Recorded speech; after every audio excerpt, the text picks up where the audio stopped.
at New York Comic Con to talk to you about race, representation, and people of color in the world of all things geeky. So let's see what you have to say. Yeah, I have something to say. Have you ever read a comic in your entire life? This is another SJW who knows nothing about comics and doesn't care about comics, yet wants to change comics. And the only reason she is talking about comics is because comics have gone mainstream. They are the biggest thing in Hollywood right now. She wouldn't be saying anything about comics 10 years ago. SJWs are like locusts. They find an industry that is popular, they destroy it, and then move on to the next one. We saw this with movies and TVs and video games, and now they're going after comics. Can you name 7 superheroes of color?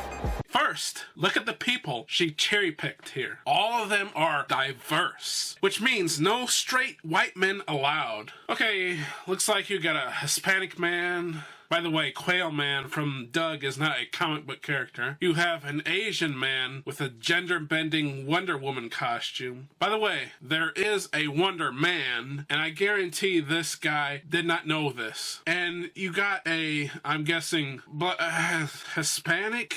We'll just say non-white, flamingly gay couple dressed in drag Sailor Moon costumes. By the way, Sailor Moon is not a comic book character either. I know some people will say, well, she originally was in manga. Sorry, technically not a comic book, so it doesn't count. And you got an obese black woman dressed as something I honestly don't know what, but I can say it's not a comic book character. Can you name 7 superheroes of color? No. No? Well, that proves you're not a comic book fan. You know what? I can do you several better. And I'll even limit myself to just black people and not the more broad term of people of color. Okay, here goes. Spawn, Static, Black Panther, Storm, John Stewart, Green Lantern, Steel, Luke Cage, Falcon, Goliath, Black Lightning, Cloak, Deathlock, Spectrum, Blade, Miles Morales. That was 15. That's more than twice what she asked for. And that was just black superheroes. That's not counting the thousands of other heroes of color who are not black. Storm. Black Panther. Miles Morales. Damn. That's a hard one. No, it's not. I just proven it's not hard. At least it's not hard for an actual comic book fan. Again, let's look at the people who she asked this question. Oh, an actual white person. Oh, but she's a woman, so she counts as a minority somehow. But again, she's not dressed as a comic book character. A guy covered in body paint, so you can't really tell his race. But hey, look, he's dressed like Colossus, an actual comic book character. Oh my god, and it's an actual white male dressed as Joker. But he seems to have the makeup of the Heath Ledger Joker, not the comic book Joker. And he's with a guy dressed as Deadpool, and his costume fully covers his body, so we don't know what race he is. And I wonder if he just saw the movie Deadpool, or he actually read the comics. A Hispanic woman as a gender-bending Spider-Man. I wonder if she knows there are actually several Spider-Women. Hispanic Nightwing and a Stormtrooper. Again, Stormtroopers did not originate in the comics. Green Lantern. Bumblebee. Bumblebee, good. That's another black character I forgot. That makes it 16 on my list. By the way, notice that she is a woman and she is in a wheelchair. That's double oppression points there. Also, she's not dressed as a comic book character. Angel from X-Men. No. Wait a minute. Yes, Angel Salvador from X-Men is a person of color. He's not talking about the first Angel from X-Men, Warren Worthington, which is who his partner mistakes who he's talking about. He's talking about Angel Salvador, who was played by Zoe Kravitz in X-Men First Class. But it seems they cut this out of the video to mislead the audience. Pink, yellow, blue. Well, we're talking like people like natural colors. Oh. Oh, natural colors. So diversity doesn't count if it's not real human races. She does realize that comics are fictional and they can have fictional races, but come on, minorities can't look up to people of other races. Are you kidding me? No, they have to have heroes that look exactly like them. They have to have the same race, gender, and sexuality as they do, or else it doesn't count. By the way, another minority dressed as a Naruto character, not a comic book character. No, you can't do it more. I can't. Well, how many did that guy dressed as Colossus say?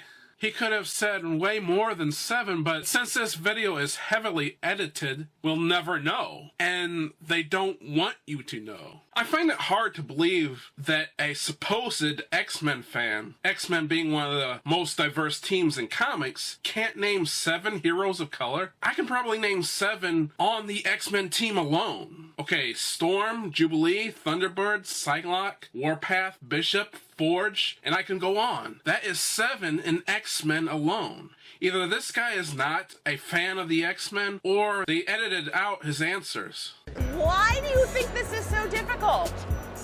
Because there's not enough representation of people of color in comics. What makes you think there isn't enough representation in comics? What would be enough? I would like to know an exact number, please. Just because you are ignorant of the actual representation doesn't mean there isn't enough. Let me give you the exact numbers. Blacks make up only 12% of the US population. Whites, however, make up 77% of the population. So if you want an accurate number of black characters in American comics, there would only be 12% black characters. And that is the amount of black characters there are. So isn't 12% enough? There will never be enough because these SJWs are never satisfied. By the way, these SJWs will never mention the overrepresentation of blacks in sports like basketball. Blacks make up 74% of basketball players in the US, when only being 12% of the population. Whites, however, make up only 23% of players, while being 77% of the population. So, to SJWs, this number disparity is not a problem. But when blacks make up the correct percentage of comic book characters, that somehow is a problem. Amazing. Somebody who's been collecting comic books since they were 5, who can only name 5, is a bit of a problem. Yes, and the problem is you are ignorant of the amount of minorities in comics. That is your problem. That is not a problem in comics. I'm a redhead. I have more options, and I'm only 1% of the world. Do you really have more options than minorities? Jean Grey, Banshee, Siren, Wally West, Flash, the Chief from Doom Patrol, Red Sonja. That's all the redheads I can think of right now. That's only 6. That's a lot less than the 16 black characters I've named. I grew up wanting to draw from Marvel and DC, and then I thought about, why can't I be a superhero? Or why can't there be a superhero that looks like me? There are. I've named 16. You see all these people and their interpretations of their characters, and you can be whatever you want to be. That's what this is about. This is why we come here, to see everybody. I love a good black Sailor Moon. I love a good black Sailor Moon. He said that we can dress like any superhero we want to. I wonder if he would say the same thing if a white person dressed like a character like Black Panther. SJWs would call that cultural appropriation. They are always saying that white people can't dress like other cultures, but it's fine when other cultures dress like white people and white characters. If you look at me, I'm Spanish and I'm Spider-Woman, or... So you don't look at yourself as Latina Spider-Woman, you're just...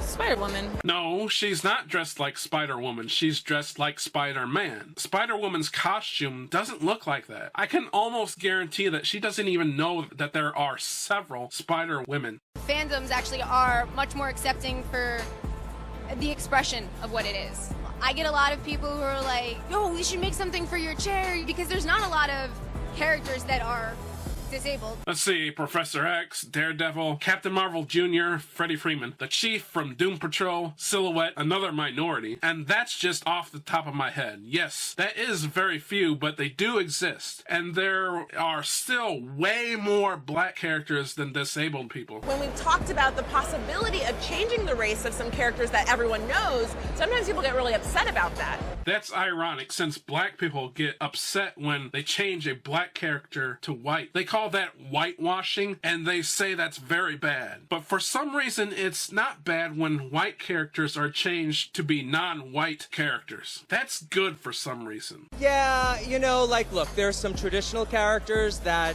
I feel very mixed about turning the Human Torch black because the story was always a brother and sister, so that was tough. See, he did have a problem with Johnny Storm being played by a black actor. So it's not just white people who feel this way. But I appreciate the colorblind casting in doing that, and more of that does have to happen. Why? Why does more white characters have to be changed to non-white characters? Would he say the same thing about a character like Black Panther? Or invent new characters that can challenge that status quo. I actually agree with this. Instead of changing the race of white characters, create brand new characters with brand new names. Don't just take the mantle of white characters, but SJWs aren't creative and they are never satisfied with new characters. They want the name, they want the title. Being a brand new character like Steel, who is a great character by the way, isn't enough. They have to rewrite history and have a black character take the name of Superman. For example, like this character Calvin Ellis, who is so unoriginal that he has the exact same origin as the real Superman, Clark Kent. But being Superman wasn't enough. He also has to be president. That's just plain selfish. But then they still claim we need more than that. You want to feel like you're represented. I have a 6-year-old son, and I think that he would like to see someone that looks like him. You are represented. Your son does have people who look like him. I gave 16 examples. Well, 17 with Calvin Ellis. By the way, the Incredibles, again, are not comic book characters. So much of what we see in the media of people of color is not positive. What are you talking about? There are a ton of positive minority representation in the media. So now, you don't only want to be represented, but you want all of that representation to be positive. That is just ridiculous. Every race has bad people and good people. You can't always be shown as positive when it's impossible, since there will always be bad people among your race. So why do you think representation in comic books is important? It's not important at all. Does representation make the story any better? No, it doesn't. Are you trying to say that minorities can only look up to people the same race as them? That's ridiculous and racist. A hero's race shouldn't matter, correct? And why does there have to be representation if a hero's race doesn't matter? Completely agree. So what do you think? Why aren't there more superheroes of color? There are. You just wanted to lie and say that there wasn't, because you will never be satisfied. And is there a double standard when it comes to fandoms embracing stories featuring people of color? Yes, there is a double standard, and you have it. You want to replace white characters with non-white characters, but you cry racism when non-white characters are whitewashed, and that is the double standard. This was Alpha Eagle, and I gotta fly. So subscribe, share, like, comment, and God bless America.